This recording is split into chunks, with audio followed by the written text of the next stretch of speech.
สบายดีพี่น้องลูกหลานลาวไทยหัวใจเดียวกันเพื่อเสรีภาพและประชาธิปไตยทุกท่านยินดีต้อนรับทุกท่านเข้าสู่รายการเสียงประชาชนลาว Voice of the Lao People Welcome to everyone Bienvenue à toutes et à tous ยินดีต้อนรับทุกท่านสบายดีขอเข้าเพลงชาติเลยเนาะศาสตร์ลาวตั้งแต่เดิมมาขึ้นชื่อลือซาอยู่ในอาเซียนศาสตร์ลาวผู้พันไมตรีความสามัคคีฮักห้อมกันหักศาสตร์หักประเทศเฮาหักเจ้าโปรเกตกิสาผมมักความศาสนาแต่บูรานมาหักษาดินแดนบ่ให้สัตว์ใดมาล้วนหาวีลบกวนหยาดแย่งสิ่งเอาพายขึ้นเขามารู้วุ่นวายสู่จนตัวตายต้านทานศัตรูสวยเสือสู้เลือดเนื้อเสื้อเผาฟื้นผู้กูเอาบันเทาถูกกันสบายดีทุกท่านเนาะสบายดีอุ่นแก้ว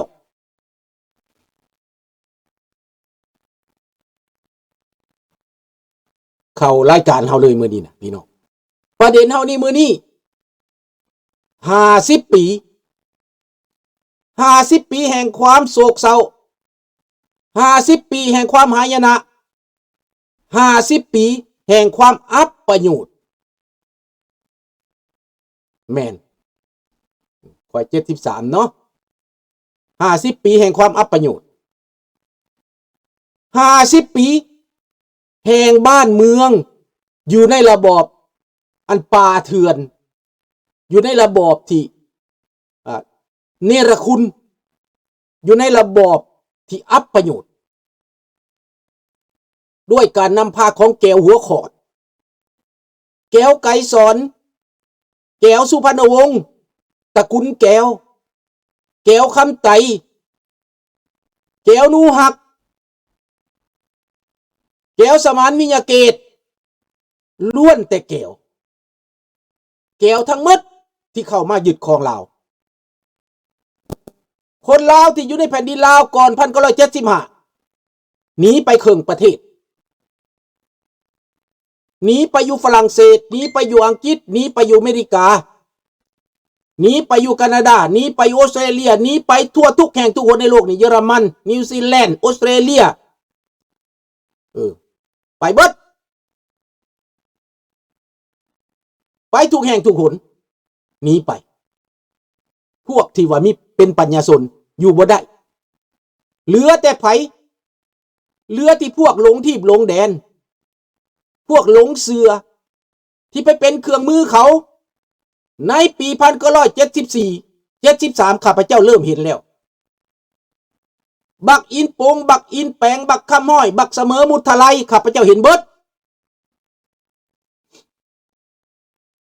ไล่หน้ามาหูจักหลายคนที่พวกมันเคลื่อนไหวหับไส้ด้วยการเอาเงินมาจากพวกแนวลาวขายสัตว์ศูนย์กลางแนวลาวขายสัตว์ตั้งอยู่ไสตั้งอยู่ข้างธาตุดำมันเอามาตั้งอยู่ที่นั่นมหากูสุในพื้นที่ที่บวชเป็นพระเข้าไปอยู่ป่าแล้วมันก็มาอาศัยพระในวัด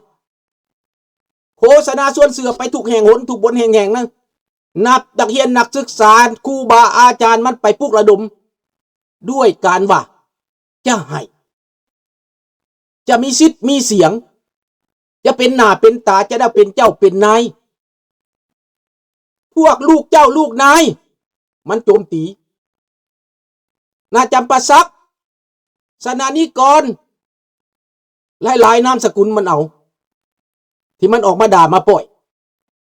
คนเหล่านั้นดีบ่ก็บ่ได้ดีทั้งหมดแต่ว่ามันก็บ่ได้เฮ็ดให้ขนาดนี้บ่ได้เป็นคือกูมือนี้ตระกูลพวกนั้นข้าเจ้าก็อาจจะหลงตูคือกันตอนเป็นเจ้าเป็นนายข้าพเจ้าก็เห็นแต่มันบ่ได้ถึงเหตุให้โหดให้ขนาดนี้พวกนักศึกษาเหล่านั้นก็เอาจับเอาประเด็นอ่อนจุดอ่อนของพวกนั้น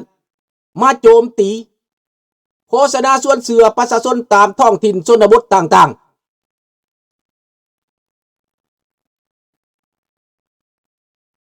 แล้วพวกเรานั้นก็ค่อยตาม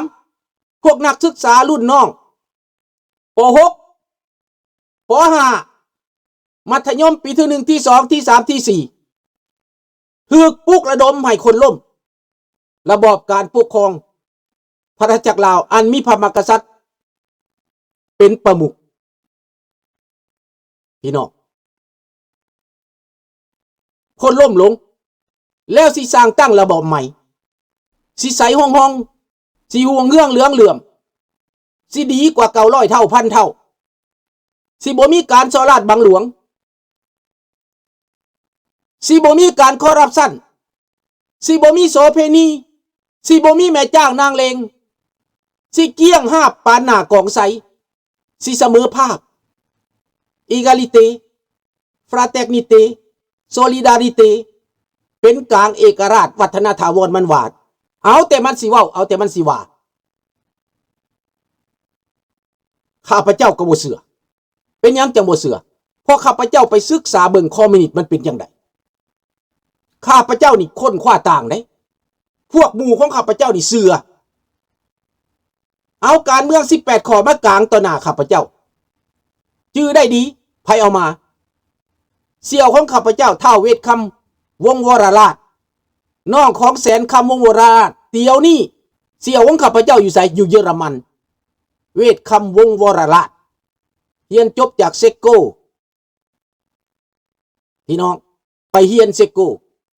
รุ่นเดียวกันห้องเดียวกันพี่น้องกับข้าพเจ้านี่แหละเรื่องของมันนะคนเหล่านั้นเชื่อแต่เดี๋ยวนี้บอกกับลาวแสนคำกับบ่ฮู้จักว่าเป็นอย่างไรเดี๋ยวนี้ประธานนักศึกษาลาวเขานั้นอยากได้ระบอบคอมมิวนิสต์มาปกครองเกียรติสร้างเจ้านายเกียรติสร้างผู้เป็นใหญ่เกียรติสร้างผู้มีอำนาจเกียรติสร้างทหารนี่แหละพี่น้องเรื่องของมัน50 ปีมาแล้วหลังจากเขากำอำนาจเบ็ดเสร็จ1975เขาสถานะมาหน้าเป็นระบอบของเขาแล้วเป็นระบอบคอมมิวนิสต์เพื่อให้แจบใจ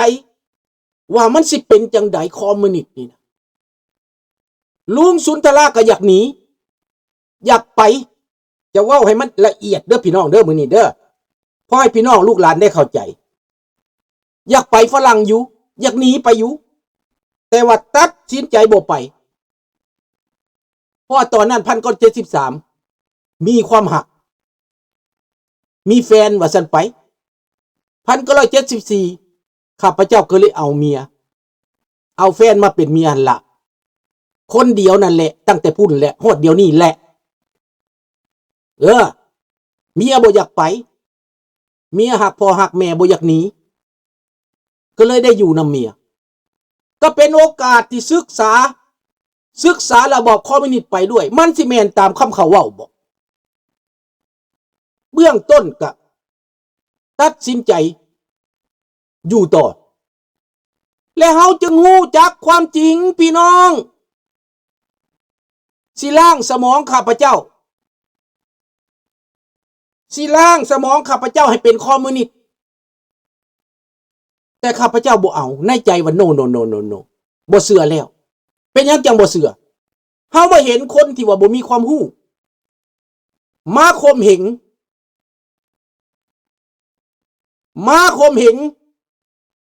มาบังคับ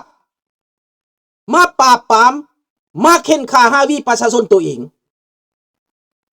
มานับไข่เป็ดไข่ไก่ไข่เป็ดจักหน่วยไข่ไก่จักหน่วยหมูจักตัวหมาจักตูข้าวจักเป๋าจำกัดหัดแคบเรื่องแต่ต้นสิกินก็บ่ได้หมาตัวเองหมูตัวเองก็ได้ นี่พี่น้องมันจำกัดหัดแคบงัวควายก็กินบ่ได้เรื่องของมันเป็นอย่างสี่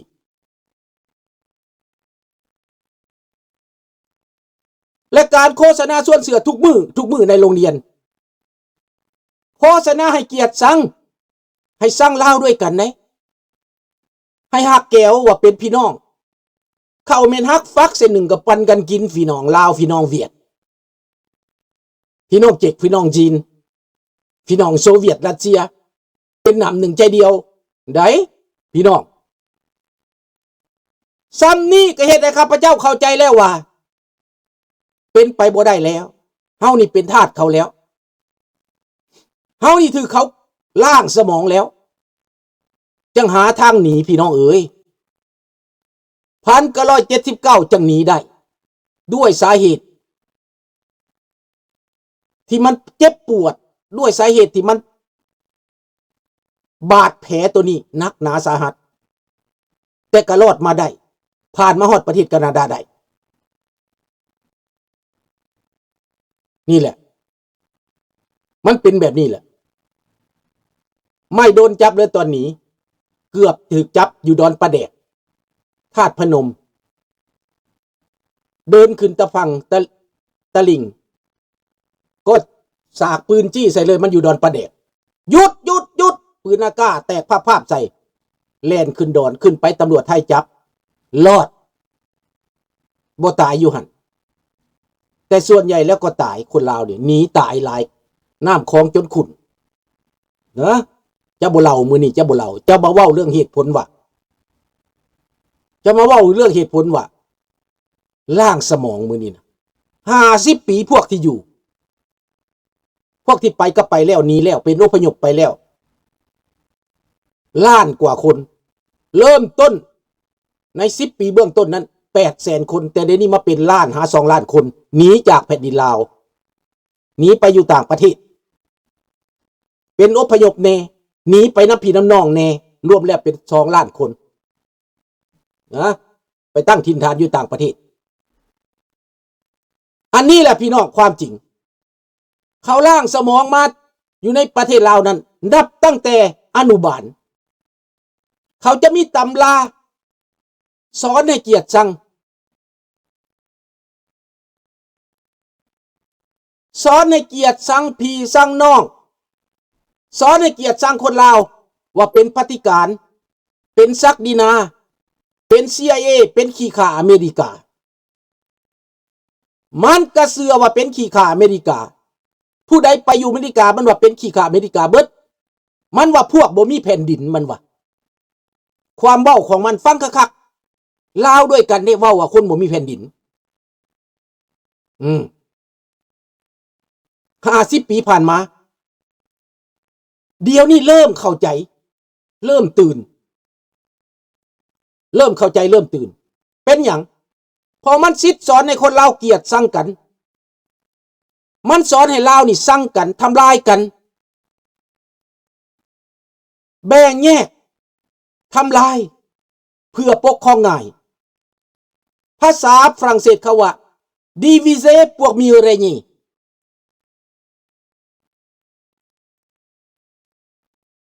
ภาษาอังกฤษก็สิแปลว่าแนวใด divide พอ control บ่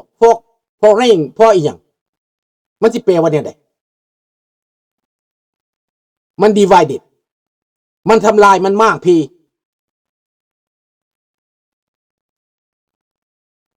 เพื่อปกครองนี่แล้วพวกเฮานี่เป็นแนวใด50 ปีที่มันล้างสมองมานั่นให้ลาวฆ่าลาวให้ลาวดับศูนย์คนลาวแล้วมันเอาคนเกิดใหม่นั่นว่าแก้วว่าเป็นพ่อเป็นแม่มันเป็นมนุษย์ฉลาดปราดเปรื่องมันไปยกย่อปอปั้นจีนมันไปยกย่อปอปั้นแก้วเป็นหยังมันจะยกย่อปอปั้นแก้วเพราะว่าพ่อมันเป็นแก้วปู่มันเป็นแก้วญาติพี่น้องมันเป็นแก้วบักคำไตเสื้อโคตรตระกูลมันเป็นแก้วมันสิบ่เว้าจังสั้นจังไดบักไก่สอนอีพ่ออีแม่มันเป็นแก้วเบิดตระกูลเป็นแก้วแล้วสถาปนาว่าตัวเองเป็นลาวหักลาวเลือดลาว